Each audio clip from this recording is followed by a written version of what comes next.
当地时间7月9号，俄罗斯总统普京与到访的印度总理莫迪在莫斯科克里姆林宫举行会谈，双方讨论了两国关系及乌克兰危机等事宜。而有关两人此前一天的非正式会谈细节也进一步披露，包括普京开电动车带莫迪在私人官邸兜风。在美西方紧盯之下，俄印如何进一步深化合作？来看分析。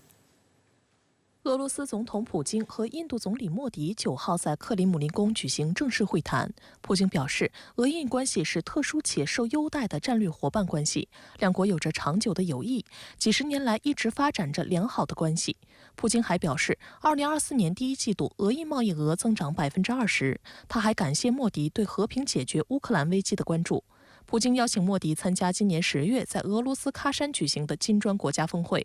莫迪则称普京为亲爱的好友，感谢他的盛情款待。莫迪表示，印度愿意就乌克兰问题提供任何援助。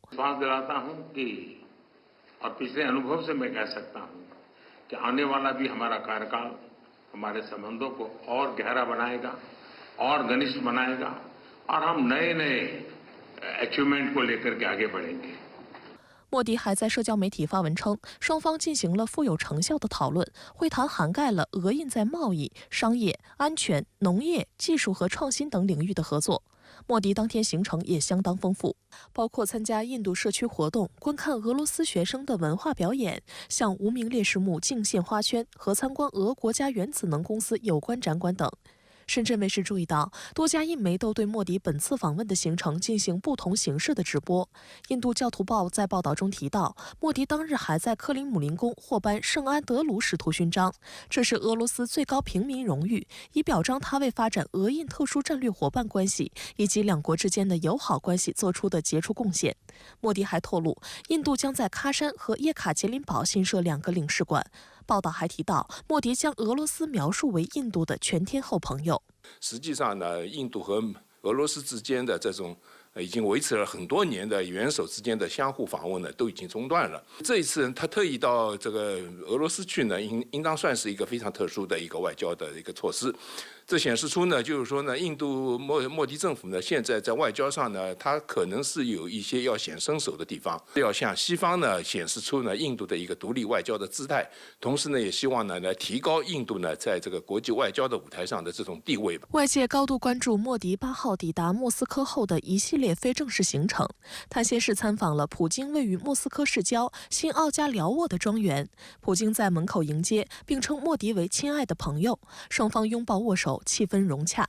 随后，普京亲自驾驶电动摆渡车，带着莫迪游览总统官邸。佩斯科夫还告诉媒体，普京平常也会在总统官邸内自驾兜风。近日，俄罗斯的报道中提到，普京和莫迪在花园散步时进行了积极的讨论。与克里姆林宫不同，新奥加辽沃不对公众开放。俄媒称，这是俄总统官邸花园首次曝光。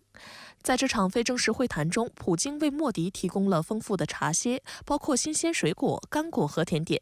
两人在露天花园中相谈甚欢。普京没有打领带，穿着西服和白衬衫，显得很随性。现场也只有2名翻译。克里姆林宫称，双方进行了约3个小时的非正式会谈，内容非常丰富。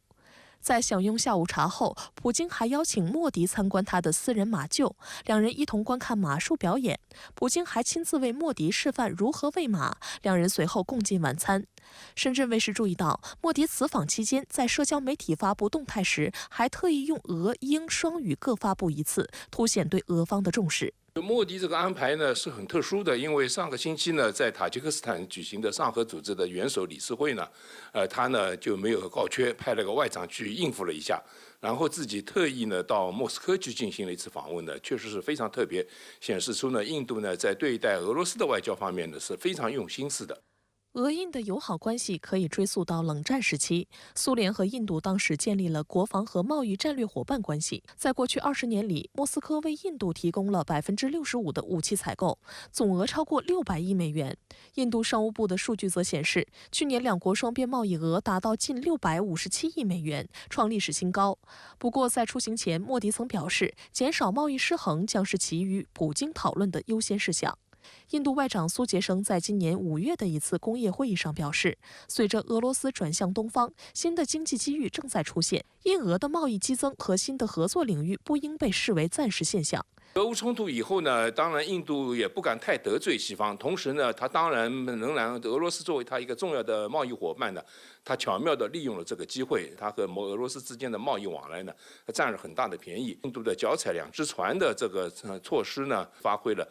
印度国家利益最大化的这样一个作用。不过，莫迪此访招致了乌克兰总统泽连斯基的强烈不满。他在社交平台上发文批评莫迪，并称非常失望，是对和平的打击。外界注意到，在近期于瑞士举行的乌克兰和平峰会上，不仅莫迪没去，印度代表也没有签署联合公报。而在西方对俄石油实施制裁之际，印度对俄石油的采购行为也备受西方指责。美国国务院发言人米勒当地时间8号对记者表示，美国已就俄印关系向印度表示担忧。米勒称，美方将关注莫迪总理的公开言论，看看他谈论了什么。印度它在美俄之间的关系上，它一直是试图走一个中间道路。它是两边都不得罪，是吧？既希望于美国在政治上支持印度的一些地缘战略的目标，同时也不希望这个因此而跟俄罗斯形成一个敌对的关系。所以现在这个莫迪不断地承受着来自美国的压力，要求他减少甚至中断与俄罗斯的经济往来。但是从莫迪考虑到的印度利益来讲，他很难中断跟俄罗斯的这种合作性的关系。对于印度总理莫迪访俄受到俄罗斯总统普京的高规格接待一事，您怎么看呢？确实，从普京派出第一副总理到机场为莫迪接机，到邀请莫迪前往自己的官邸，甚至是亲自驾车带领莫迪浏览自己的官邸花园，这个我们都可以看出普京这次对莫迪的接待规格不仅是史无前例的，更是费尽了心机的。当然了，对于印俄关系，印度方面这次也是下了重注的。莫迪不仅打破了印度总理在就职之后往往将外防的首站放在南亚邻国，以显示对地缘政治关系非常重视这一行之有年的惯例，而且莫迪是在西方国家集体对俄罗斯喊打喊杀的逆风环境下，顶着巨大的压力前往莫斯科访问的。值得注意的是，虽然都是金砖国家以及上合组织成员，同时外界也一直认为印俄两国有着非常特殊的关系。然而不容否认的事实是，普京最近一次访问印度还是在3年之前，而莫迪上次到访俄罗斯还是在5年之前，而且还只是到弗拉迪沃斯克参加了俄方举办的东方经济论坛，连莫斯科都没有顺道去访问一下。那么是什么原因促成了印俄关系的突然走近？我注意到，无论是西方媒体还是印度自身的媒体，都认为莫迪这次访俄是要用印俄关系来平衡中俄关系。我认为这一方面是因为原本中俄印基本上是一对等边三角形关系，而且中俄印发展等边形三角形关系的初衷也是为了反制西方国家的遏制与围堵。然而近年来，由于中印在领土主权纠纷问题上频频产生摩擦，导致中印关系发展遇到了障碍，于是印度就希望将原本处于等边三角形关系状态下的中俄印三角关系，打造成为中俄和印俄这两条边相等且相对较长，中印这条边则相对较短的等腰三角形关系。另外一个方面，这是因为跟美国在北约与七国集团中处于绝对领导地位不同，无论是在金砖国家还是在上合组织中，虽然中国的综合实力要稍强于印度与俄罗斯，但并没有强到可以起到决定性作用的地步。在这种情况下，印俄两国都认为这两个国家关系的进一步走近，可以提高其在金砖国家与上合组织中的地位，或者至少起到某种平衡作用。据俄罗斯塔斯社报道，俄罗斯总统普京与印度总理莫迪在周2的正式会谈中集中讨论了经济议题。那对此您又怎么分析？确实，在中俄印这一对三角关系当中，由于三方之间既不存在着共同的意识形态与价值观念，更谈不上是军事同盟关系，因此无论是印度还是中国，在跟俄罗斯发展关系的时候，都将重心放在了经济上，这是非常务实也非常合理的。不过，在中俄印三边的经贸关系当中，中俄经贸关系要远远比印俄经贸关系要来得更加扎实与稳健，因为前者的经贸关系不仅是相对平衡的，而且是具有相当程度上的互补性的，也就是俄罗斯向中国出口能源，中国向俄罗斯出口轻工业产品，而印俄经贸关系这是处于畸形与不平衡状态的。在俄乌冲突爆发之前，俄罗斯与印度的经贸关系主要是俄罗斯向印度出口武器为主，向印度出口能源为辅，尤其是俄罗斯是最舍得也最放心向印度出口其最为先进的武器的，这就使得印度进口的武器当中有超过1/3以上是来自于俄罗斯的。相反，印度向俄罗斯的出口量则少得可怜，双方经贸关系处于极度不平衡的逆差状态。而俄乌冲突的爆发，则让印俄经贸关系出现了重大的结构性调整，也就是由于俄罗斯生产的武器已经满足不了自身的需要，导致印俄武器贸易额急剧下降，而且再加上印度对俄罗斯的武器质量和信心大为下降，这一下降趋势还将会是不可逆的。但是失之东隅，收之桑榆，印俄之间的石油贸易量出现了爆发式的上升。这一方面是因为在西方集体对俄罗斯的能源贸易实施严厉制裁的大背景下，俄罗斯迫切需要向印度出卖能源，来养活处于轴军建筑状态下的战时经济，为此甚至不惜以超低价格向印度倾销能源产品。另外一方面，印度除了大量进口俄罗斯的超低价能源来满足自身需要之外，还大发俄罗斯的国难财，做起了坐地起价的国际倒爷，转手就将俄罗斯的低价能源以高价格卖给了欧美国家。那么从中我们也可以看出，虽然近年来印俄经贸关系异常的热闹，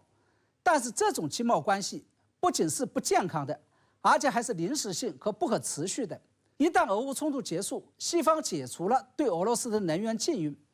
印俄之间的这种能源贸易就将难以继续维持下去。这也就意味着，至少印度想用印俄关系来制衡中俄关系，或者说想将中俄印等边三角形关系打造成为等腰三角形关系的经济基础，其实是并不牢靠的。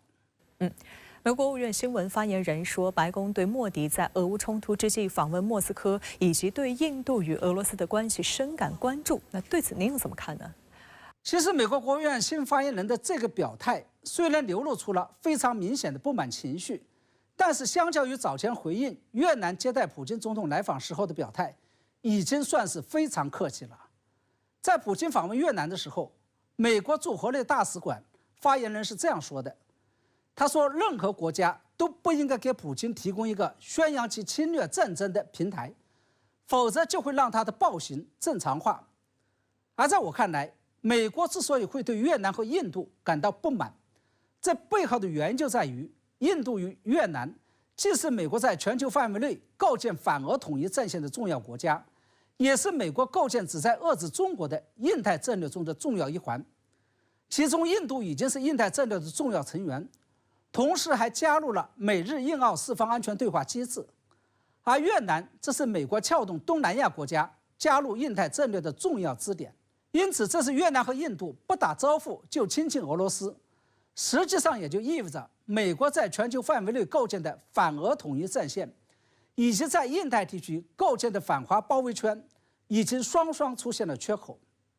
那么值得注意的是，近年来美国在拉拢印度和越南方面可谓是下了血本的，甚至连只向盟友出售的武器都开始逐渐对这两个国家解禁了。然而，在俄乌冲突爆发之后，越南不仅没有谴责俄罗斯，而且跟俄罗斯保持了正常的经贸交往，尤其是武器贸易交往。而印度则更是在西方与俄罗斯之间左右摇摆，两边通吃。那么，究竟是什么原因导致美国养不清印度与越南？我认为根源还在于东西方的价值观念与思维方式不一样，以及因此而导致了双方的外交理念与外交策略不一样。跟传统的西方国家以价值观和意识形态为出发点的外交理念和外交策略不同，传统的东方国家包括已经实行了西方式政治制度的印度，他们在外交理念和外交政策上，秉持的仍然是现实主义或者说是实用主义的思维，也就是在处理外交关系时，一切以自己的国家利益为导向，并且根据不同的形势和时机来进行权变。这就是拜登政府近年来一举起意识形态和价值观念外交的大旗，几乎所有的西方国家都会自动归队的原因。而在印太地区，除了在2战期间被美国驯服了的日本，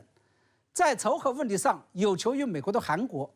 以及曾经被美国殖民过并在南海问题上需要美国保护的菲律宾等国家之外，基本上没有其他国家会死心塌地地跟随美国。我相信最近印度与越南的亲俄态度，对于美国来说也是一个痛彻心扉的现实教育，并使得他们在构筑印太战略时，不得不对这些国家开始另眼相看。